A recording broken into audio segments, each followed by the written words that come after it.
देखा यही साल सुधीर बाबू का शादी है, कैसे नाचबे ये सब है?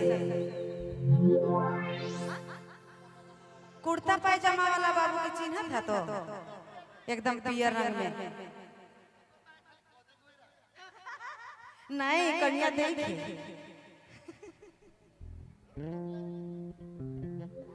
अच्छा बारी बारी सोकर है बाबू, खाली दिल में धीरज धरे के उकर बार तोखे होगी, चिंता करे कर कोई बात नहीं। होली खिलाए जा है, समत गिर जा है, कट जा है, अब लगन के शुरू करे जाएगा कोई। हाँ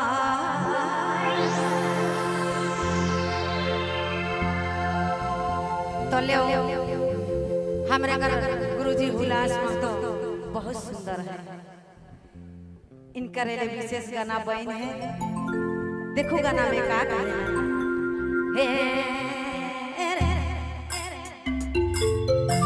हे तोहरे सूरत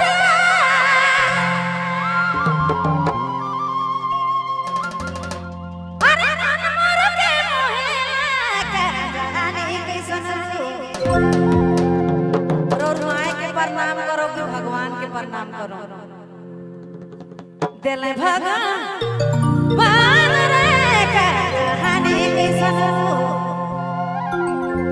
दिल भगवान जोड़ी के जाने कैसन जय हो माता श्री।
कैसन